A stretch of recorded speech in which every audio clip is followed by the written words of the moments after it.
कि एक समये चोभ यानव धारणम, एक समये चोभ आयनव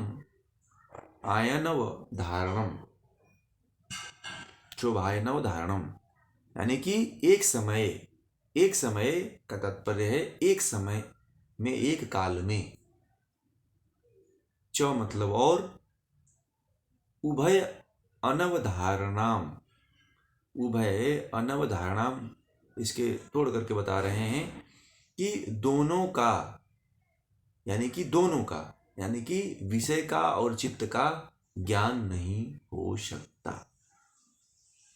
ये चित्त के बारे में, यानी कि चित्त, जो चित्त पहले बात अभी पीछे वाले सूत्र में किए हैं, ये कह रहे हैं, इसका तात्पर्य ये है कि चित्त अपना ज्ञान और विषय का ज्ञान एक क्षण में नहीं कर सकता है। ठीक है, इसका तात्पर्य है कि चित्त जो होता है अपना ज्ञान और विषय का ज्ञान, चित्त अपना ज्ञान और विषय का ज्ञान एक क्षण में, एक काल में नहीं कर पाता है, महर्षि पतंजलि कहते हैं। अब आजकल के क्षणिकवाद बड़ा ही प्रचलित शब्द है कि कहते हैं कि क्षण तुरंत संसार बनता है, मन एक क्षण में बनता है, एक क्षण में नष्ट हो जाता है। तो ये जो सिद्धांत है उसका भी यहाँ पे खंडन कर रहे हैं महर्षि पतंजलि। ये जो सिद्धांत लोगों ने बना रखा है कि मन क्षणिकवाद है, क्षणिकवाद जो आज प्रचलित है कि एक क्षण में चित्त अपना अथवा अपने अन्य विषयों का निश्चय ज्ञान नहीं करवा सकता। ये भी ध्यान लीजिए कि एक क्षण में चित्त जो है अपना तथा अन्य विषयों का निश्चय ज्ञान नहीं करवा सकता है, उसके अंदर उतनी क्षमता नहीं है। अगर एक क्षण में चित्त नष्ट हो जाता तो फिर आप इतनी वृत्तियां, आप कैसे आप कोई काम को कर पाते क्या? आप एक क्षण में विचार करके यहाँ पे कि मुझे योग दर्शन पढ़ना है, तो एक विचार आ गया, फिर चित्त आपका नष्ट हो गया, तो फिर तब तो आप एक घंटे तक क्लास चलती रही, फिर एक घंटे की क्लास फेल हो गई कि नहीं हो गई? जो क्षणिकवाद का सिद्धांत है वो ये कहता है कि एक क्षण में मन उत्पन्न होता है और एक क्षण में मन नष्ट हो जाता है। बड़ा प्रचलित शब्द है ये, और कई धर्मों में इसको बड़ा ही प्राथमिकता दी जाती है। परंतु महर्षि पतंजलि जैसे योगी और इतने मर्मज्ञ और इतने पहुंचे हुए जो लोग हैं, वो ये कहते हैं कि चित्त एक क्षण में अपना तथा विषयों का ज्ञान तो कर ही नहीं सकता है, एक क्षण में नहीं कर सकता है। एक क्षण में चित्त कभी भी नहीं कर सकता, क्योंकि चित्त जो है जड़ वस्तु है। अब आपको एक दृष्टांत और देते हैं कि जैसे एक ही काल में चित्त अपना तथा अपने जो कोई भी विषय है उसका ज्ञान नहीं कर सकता, क्योंकि चित्त एक क्षण में एक ही वस्तु का ज्ञान कर पाता है। ध्यान रखिए, चित्त एक क्षण में केवल एक ही वस्तु का ज्ञान कर पाता है। चित्त का इतना ही सामर्थ्य है, बाकी बहुत ज्यादा चित्त का सामर्थ्य नहीं है। एक क्षण में एक ही वस्तु का ज्ञान कर पाता है। जैसे मान लीजिए कि मैंने ये अपनी बातें कहा, तो आप लोग कई बातों को तो नहीं समझ पा रहे हो ना। जैसे मान लीजिए मैं आपको लोगों को योग दर्शन पढ़ाता हूँ, तो योग दर्शन में एक सूत्र पढ़ाता हूँ, तो उस एक सूत्र के बारे में ही बातें सुनते हो, पीछे के सूत्रों को तो साथ साथ नहीं सुन लेते हैं ना आप। एक बार में एक ही विषय के बारे में आप लोग सुन लेते हैं। तो वही कह रहे हैं कि एक क्षण में चित्त अपना ही ज्ञान कर पाता है, और चित्त चाहे तो एक क्षण में अपना ही ज्ञान कर पाता है कि मैं जान रहा हूं। परंतु जैसे चित्त विषय को निर्धारित करने लगता है तो दूसरा क्षण उपस्थित हो जाता है। दूसरा क्षण उपस्थित हो जाता है जब चित्त स्वयं ही नष्ट हो जाता है, एक वस्तु से दूसरे वस्तु की तरफ हो जाता है, और जैसे ही उसका चिंतन करने लगता है तो दूसरा क्षण उपस्थित हो जाता है, तब चित्त स्वयं ही नष्ट हो जाता है। इसलिए चित्त घटादि वस्तुओं का निश्चय नहीं कर सकता है। परंतु व्यवहार में हम देखते हैं कि जो आत्मा है, आत्मा का निश्चय नहीं कर पाता है, जो घट आदि आत्मा, इसलिए जो है चित्त घटादि वस्तुओं का निश्चय कर पाता है। परंतु जो है व्यवहार में हम ये देखते हैं कि आत्मा चित्त के माध्यम से अपना और घट आदि जो घड़ा है या कोई वस्तु है या कोई विषय है आदि वस्तुओं का भी निश्चय करता है। आत्मा चित्त के माध्यम से कई वस्तुओं जैसे घट अपना भी ज्ञान कर लेता है और घट वस्तुओं का भी ज्ञान कर लेता है, परंतु चित्त नहीं कर पाता। जैसे कि मान लीजिए कि मैं आपको कहूं कि आप भोजन कर रहे हो, तो आप भोजन भी कर लेते हो और अपने आप को भी देख लेते हो कि मैं हूं, तो ये इतनी शक्ति जीवात्मा में है। परंतु ये जो चित्त है वो उसके अंदर इतनी शक्ति नहीं है, क्योंकि वह जड़ है, वह जड़ है, उसके अंदर इतनी क्षमता नहीं है। तो वही महर्षि पतंजलि कहते हैं कि ये जीवात्मा जो है चित्त के माध्यम से जो घट आदि वस्तुएं हैं या विषय हैं उनका तो निश्चय कर लेता है। तब इसीलिए जो है जीवात्मा ज्ञाता है घट आदि विषयों से। घट आदि विषय जो है एक माध्यम है उसके, जिसके चित्त आदि जो है उसके माध्यम है जिससे घट आदि को देखा जाता है। इससे सिद्ध होता है, इस बात से ये सिद्ध हो जाता है कि जो जीवात्मा चित्त तथा घट आदि वस्तुएं एक क्षण में रहने वाली नहीं हैं, बल्कि बहुत काल तक रहने वाले स्थिर पदार्थ हैं।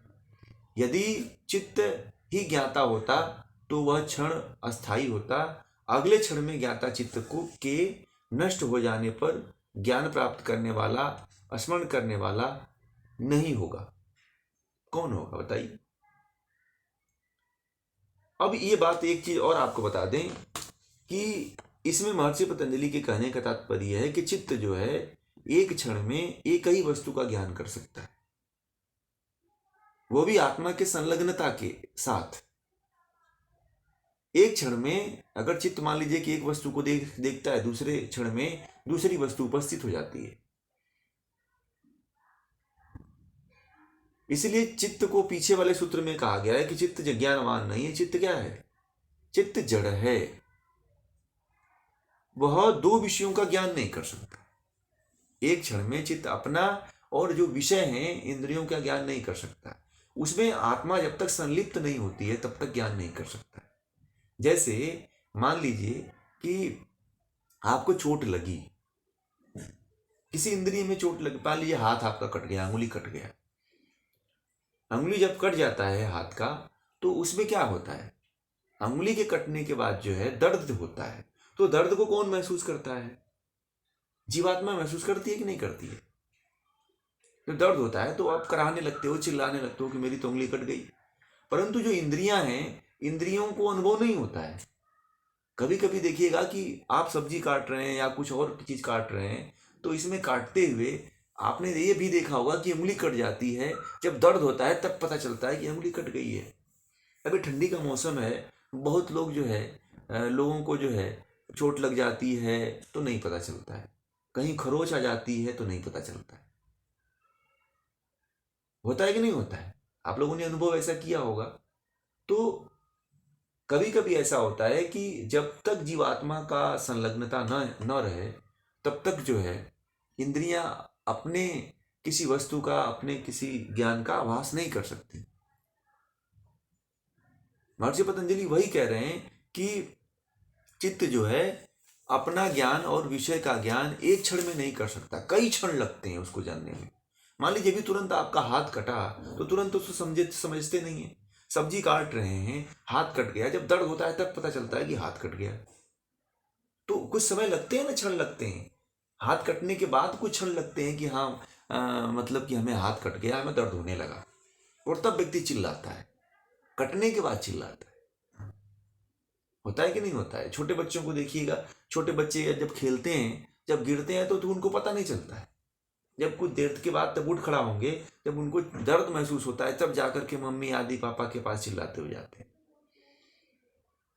यानी कि उनके अंदर भी चेतना है, उनकी भी जब आत्मा जब उनको दर्द को जब शरीर के द्वारा दर्द को जब महसूस करती है तब जाकर के पता चलता है। और वह लंबे समय तक बना रहता है दर्द, ऐसा नहीं है कि तुरंत मिट जाता है। वह दर्द जो है लंबे समय तक बना रहता है कि हाँ अभी ऐसा दर्द हो रहा है, हमारी इंद्रियां इस तरह की इंद्रियों में पीड़ा हो रही है। तो ये चित्त क्षणिक बाद में नहीं है। चित्त बनता है और तुरंत मिट जाए तो ये बातें असंभव की हैं। अगर आप देखें, अगर मान लीजिए कि चित्त एक क्षण में तुरंत बन रहा है, तुरंत बिगड़ रहा है, तुरंत बन करके नष्ट हो जा रहा है, तो फिर तो चोट का आभास ही नहीं होगा उस व्यक्ति को। कोई भी है, चोट लग जाती है तो आभास फिर नहीं होना चाहिए, फिर तो दूसरा कार्य शुरू हो जाए भाई। क्यों फिर चित्त के बारे में सोचें कि चित्त में चोट लग गई, ये हुआ वो, ऐसा तो होगा नहीं ना। चित्त जो है एक बार में एक ही विषय पे केंद्रित हो सकता है।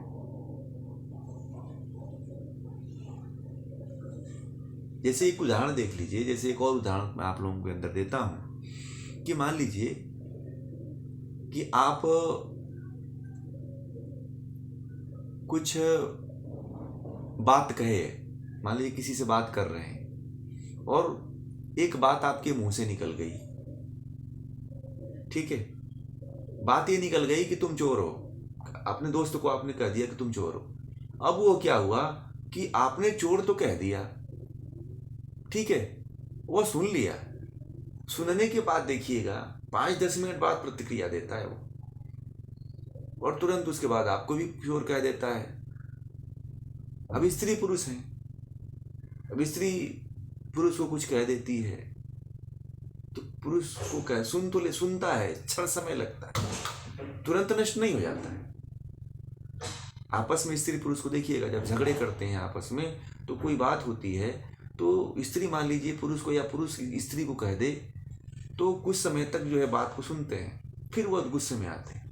अब गुस्से में आकर के अब क्या आपस में कितना लड़ते हैं, कितना मारपीट करते हैं, वे तो वही जाने, परंतु ये लंबे समय तक चलता है और वह उनके चित्त पे बार बार बन के दिखाई देता है, क्योंकि आत्मा ने उसको फील कर लिया उस बात को।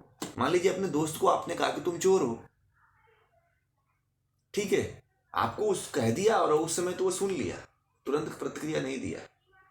अभी आत्मा के गहराइयों में जाने दीजिए उस बात को, आत्मा को फील करने दीजिए। एक विषय में एक ही बात को वह ध्यानपूर्वक सुन पाता है एक बार में। अब उसके सामने कई बातें होती हैं तभी भी नहीं सुन पाता। जैसे लोगों को देखा होगा कि जब झगड़ा करते हैं लोग तो उसमें बहुत तरह की गालियां दे देते हैं एक दूसरे को, बहुत तरह के अपशब्द बोल देते हैं, बहुत तरह की उटपटांग बातें कह देते हैं, परंतु कुछ बातों को लेकर के शुरुआती जो पहली शुरुआत का जो जड़ होता है गाली से ही शुरू होता है।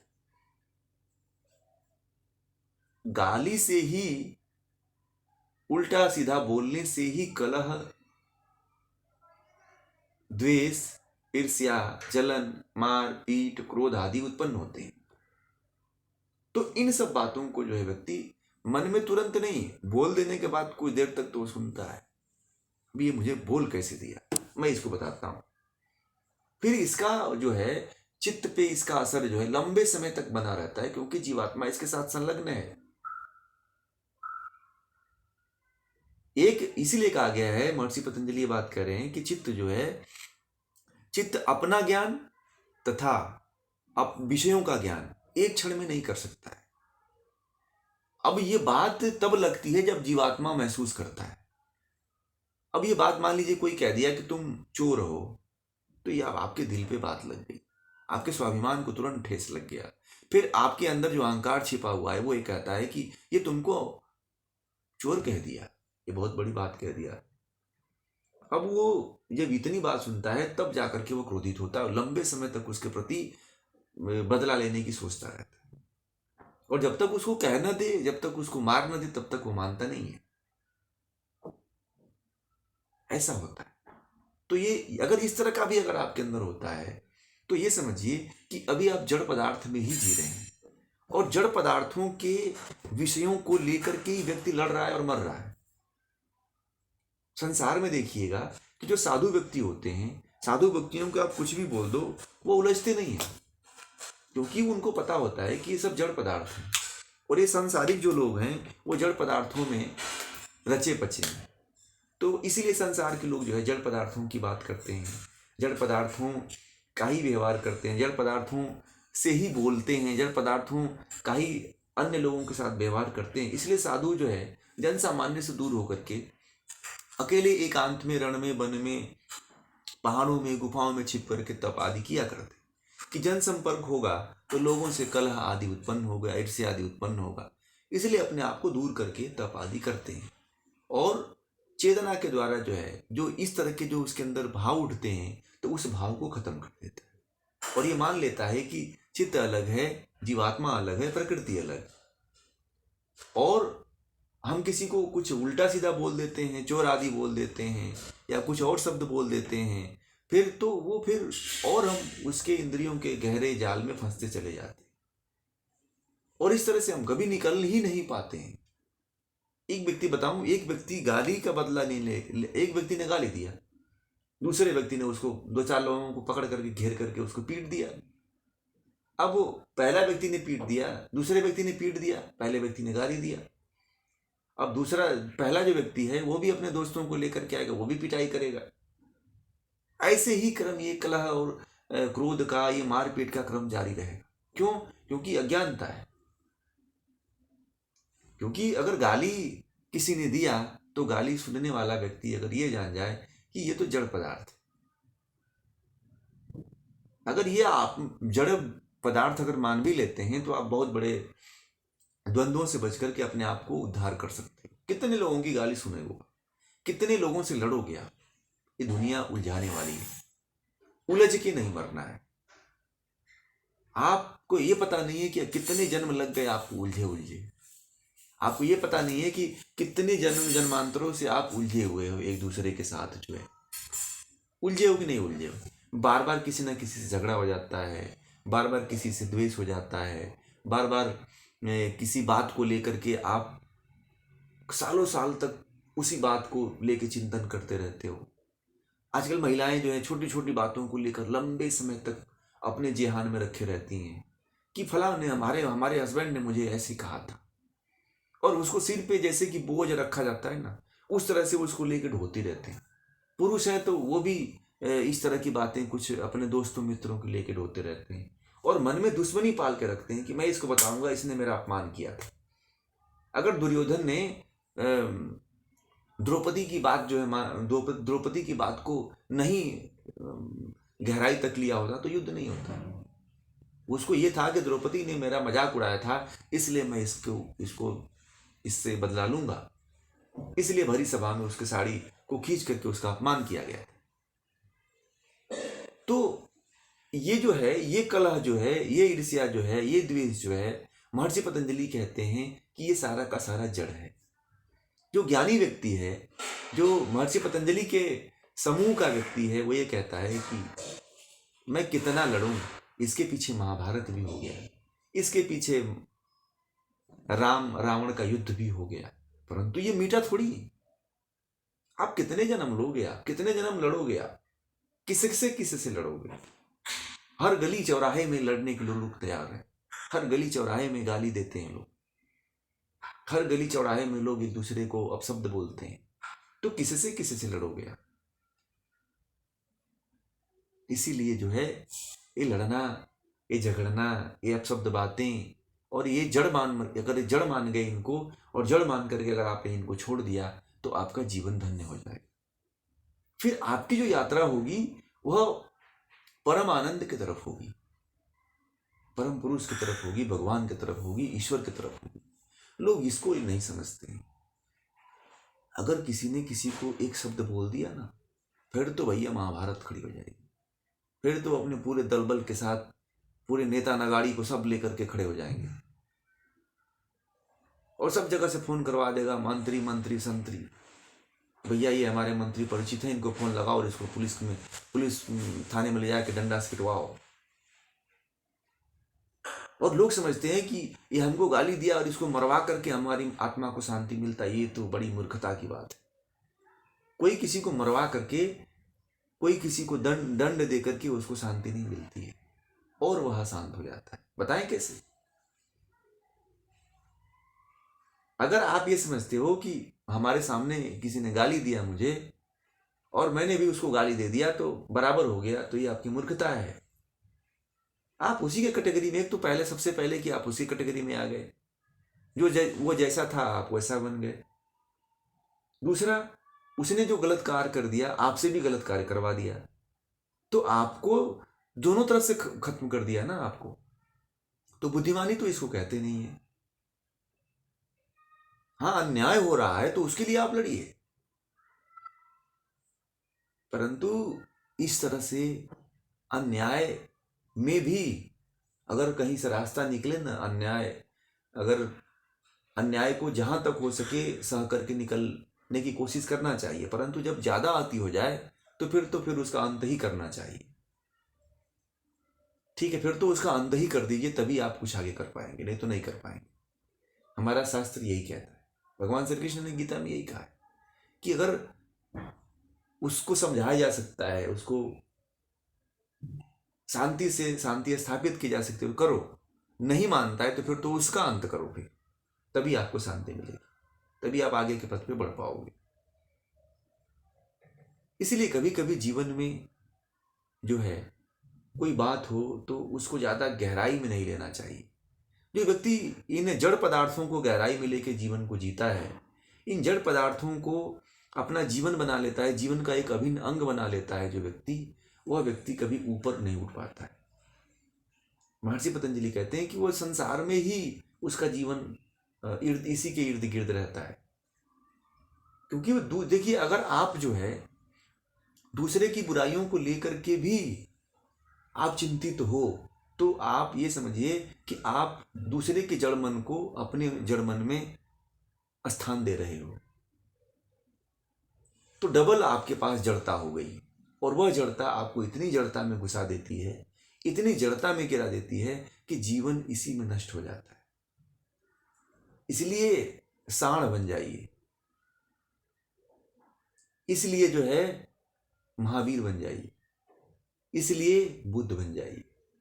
महावीर को लोगों ने बहुत मारा, लोगों ने बहुत पत्थरे चलाए, लोगों ने बहुत थूका, लोगों ने कील तक धंसाया, लोगों ने गालियां दिया, लोगों ने उनको मलमूत्र उठा करके फेंकते थे, परंतु महावीर ने किसी से नहीं उलझे, क्योंकि महावीर को पता था कि ये जड़ लोग जड़ता से लड़ना चाहते हैं, मेरे पास तो चेतना है, मेरे पास तो चेतना है और चेतना के द्वारा ही मुझे ऊपर जाना है। ये जड़ वस्तुएं एक दिन जड़ता में नष्ट हो जाएंगी। जड़ वस्तुएं जड़ता के साथ ही लड़ती हैं। कुत्ता कुत्ते से ही लड़ता है। कुत्ता को देखा है आपने? कुत्ते की सबसे बड़ी दुश्मनी उसकी जाति के लोग से ही होती है। दूसरे गली का कुत्ता दूसरे गली में पहुंच गया तो फिर खैरियत नहीं है, फिर तो इतनी काट होती है कि आप समझिए मत। दोनों की सेम जाति है, इतना द्वंद्व होता है कि आपस में काट पीट करके मर मिटते हैं, जब तक कि वो भाग ना जाए। उसका एरिया जब तक नहीं छोड़ता है तब तक दूसरा कुत्ता उसे काटते रहते हैं। ऐसे ही इंद्रियों के साथ है, ऐसे ही चित्त के द्वारा जो विषय हैं, इंद्रियां हैं, एक इंद्रियां मान लीजिए आपकी इंद्रिय है, अगर दूसरे इंद्रिय की तरफ चली जाए तो फिर देखिए मजा आ जाता है। फिर कुत्ते वाली स्थिति आदमी की है कि दूसरे की एरिया में पहला कुत्ता घुस के दिखा दे। ऐसे ही होता है कि अगर आप लड़ना चाहते हो तो कोई गाली दिया आपको, ठीक है, और आपने चढ़ करके उसके एरिया में चले गए तो फिर तो आपकी खैरियत नहीं, सारे कुत्ते एक हो जाते हैं, फिर आप अकेले पड़ जाते हो। तो सारी इंद्रियां सारे कुत्ते हैं, और फिर सारी इंद्रियां आपको दबोच लेती हैं। फिर आप क्रोधित इतना हो जाते हो कि क्रोध में लोगों को मारते हो और लोग फिर आपको मार देते हैं। ये कब तक खेल चलेगा? महात्मा बुद्ध और महावीर ने तो यही कहा कि कब तक इस खेल को खेलोगे आप, और इसी में आप जी रहे हैं, इसी को आनंद समझ रहे हैं। अभी बता दूं आपको, अभी कोई आपको इसमें से कोई एक शब्द कुछ कह के तो दिखा दे, कोई ऐसी तंज बातें ही कह के दिखा दे, आप नहीं सहन कर पाते हो। हम लोग इतने कमजोर हो गए हैं कि हमारे ऊपर कोई थोड़ा सा पानी फेंक देता है ना तो भैया उसकी खैरियत नहीं है।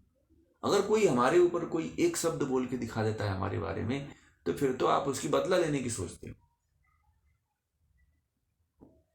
फिर तो ये सोचते हो कि मुझे किस तरह से बदला लेना है, और कि कौन कौन से साजिश रचते हो। वो सास बहू, बालिका वधू, ये धारावाहिक देख देख करके महिलाएं तरह तरह की घर में साजिशें रचने लगती हैं। फिर तो खैरियत नहीं है। मौका पाते ही फिर ऐसे साजिशें रची जाती हैं कि रच रच करके वैसा ही घर में एक्टिंग की जाती है, उसी तरह का व्यवहार किया जाता है, उसी तरह का परिवार में माहौल क्रिएट किया जाता है। इससे ऊपर उठिए। महर्षि पतंजलि ये कहते हैं कि इससे ऊपर उठ जाओ और इनको पूरा अलग थलग कर दो।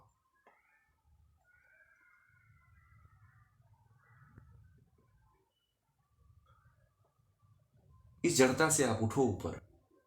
कब तक आप इन जड़ वस्तुओं को लड़ा करके आप कुत्ता कुत्ते से जब तक लड़ते रहेंगे तब तक कुत्तों की मुक्ति नहीं है। ध्यान रखिए, इंद्रियों को जड़ता से मुक्त कराना है, अपने आप को मुक्त करना है जड़ता से, तो इंद्रियों को लड़ाना बंद कर दीजिए। यानी कि कुत्तों को लड़ाना बंद कर दीजिए। कुत्ते का उदाहरण देखिएगा, आज कुत्ते को देख लीजिएगा।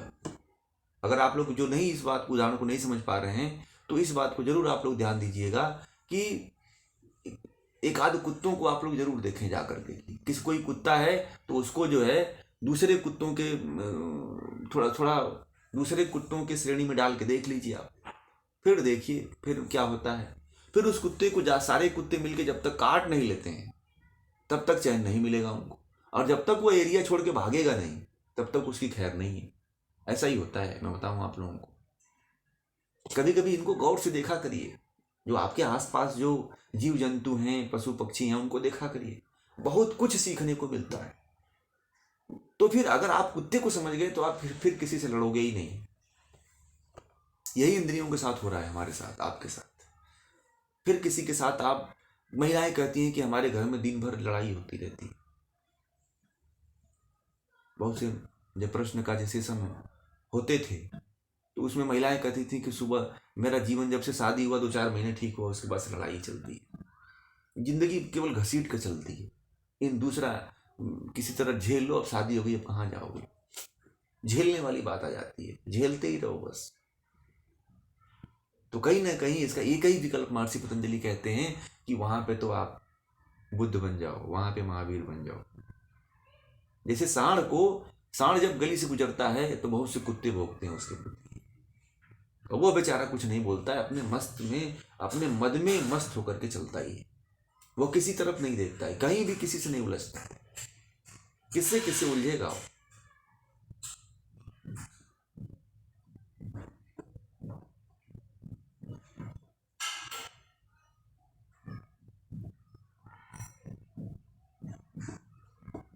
यह इस सूत्र का तात्पर्य है। इस बात को आप लोग समझिए। ये सूत्र बड़ा ही मार्मिक है, आपके जीवन से संबंधित है, और इस बात को अपने जीवन में धारण करिए कि छोटी छोटी बातों पे मत उलझिए, छोटी छोटी बातों पे अपने समय को बर्बाद मत करिए, अपने अमूल्य जीवन को मत खोइए। क्योंकि जहाँ पे कलह, द्वेष, ईर्ष्या, क्रोध ये सब आ गया तो सारी तपस्या आपकी भंग हो जाती है। फिर आपका क्या होता है कि फिर आप चित्त को और जीवात्मा को अलग नहीं कर पाते। फिर तो आप इतनी घनिष्ठता हो जाती है कि दूर की आवाज भी लग जाती है। किसी के द्वारा कोई आपको भर देता है कि फलां व्यक्ति ने आपके बारे में ये बात कही, तो भी आपको वो बात लग जाती है। कोई महिला आकर के आपसे कह दी दूसरी महिला से, आपके बारे में ऐसी बात कोई कर रहा था, तो तुरंत दूसरी महिला भड़क जाती है कि उसकी ये मजाल कैसे हुई कि मेरे बारे में इसने ऐसे कह दिया। तो इसी विचारधारा के लोग इस तरह की बातें करते हैं। इस तरह से कोई इस तरह की बातें कहता है तो आप उस चीज को छोड़िए। कब तक उसको लेके चलेंगे आप? जीवन कितने जन्म लग गए आपको पता है? आपको आपके कितने जन्म बीत गए हैं आपको नहीं पता है। आपके कितने जन्म नष्ट हो गए आपको ये भी नहीं पता है। परंतु आप नहीं छोड़ पाए। अगर जिस दिन छोड़ दिए इस चीज को, तब जब आप, जितनी मैं चीजें बता रहा हूं, जब इन चीजों को आप छोड़ देंगे तब जाकर के आप जीवात्मा का, प्रकृति का और ईश्वर का साक्षात्कार कर पाएंगे। परंतु हम इन चीजों में उलझे हुए हैं ना, इसलिए नहीं छोड़ पाते। छोटी छोटी बातों पे ध्यान मत दिया करें। ये छोटी छोटी जो बातें होती हैं जो आपको पिंच करती हैं, जो आपको कष्ट देती हैं, ये समझना कि ये जड़वादी हैं। इन जड़ वस्तुओं से हमारा कोई संयोग नहीं है, इन जड़ वस्तुओं से हमें कोई लेना देना नहीं है। ये मान के चलिए कि चित्त में अगर कोई चित्त, दूसरा का चित्त हमारे ऊपर कोई आक्षेप कर रहा है तो तुरंत वहां पर सजग हो जाइए कि मुझे नहीं लड़ना है। कोई आपका पति है, आपकी पत्नी है, कोई घर में अगर इस तरह की बातें करती है तो आप वहां पे मौन हो जाइए। वहां पे आप उसी के चित्त को भड़कने दीजिए। फिर उसको एक दिन आपके चित्त से उसको समझ में आ जाएगा कि ये व्यक्ति तो कुछ ऊपरी ऊंचाई को टच कर चुका है,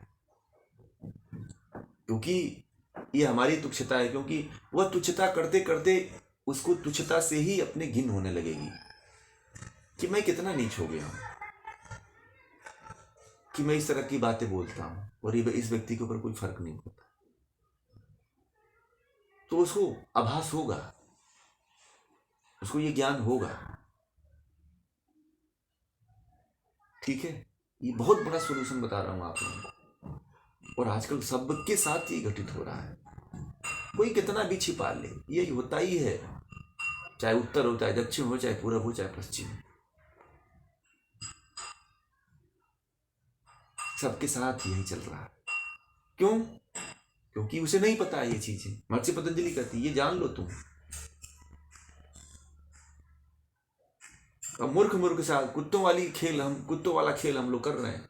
कुत्तों को तो निकृष्ट मानते हैं, परंतु जब हम ये खेल को खेलते हैं तो अपने आप को श्रेष्ठ मानते हैं। कुत्तों वाला ही खेल हम भी खेल रहे हैं कि एक कुत्ता दूसरे कुत्ते की गली में चल जाए तो फिर देखिए, फिर जैसे एक दूसरे को सारे कुत्ते उस गली के मिल के काटने लगते हैं, उसी प्रकार एक इंद्रियां जो है अगर एक तरफ चली आई तो सारी इंद्रियां उसके ऊपर हावी हो जाती हैं कि फिर तो इस आत्मा को बर्बाद ही कर दो।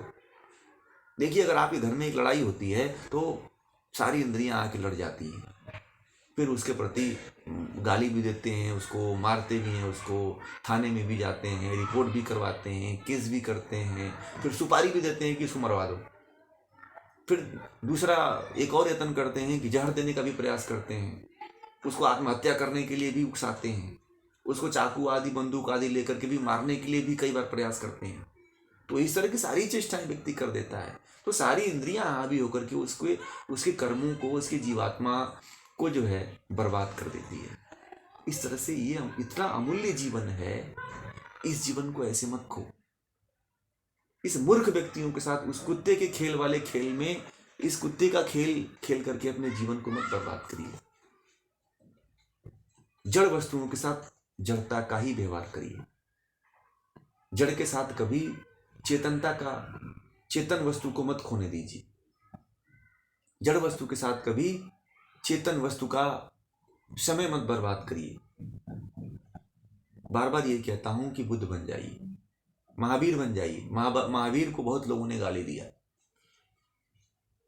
सांड बन जाइए और ऐसे ही निर्द्वंद होकर के, निश्चल होकर चलते रहिए। फिर आपका जीवन कहाँ पहुंचेगा, क्या हो जाएंगे, क्या से क्या बन जाएंगे, ये आपको भी नहीं पता है। महर्षि पतंजलि का तात्पर्य यही था। और आप आज का जो विषय है फिर यहीं पे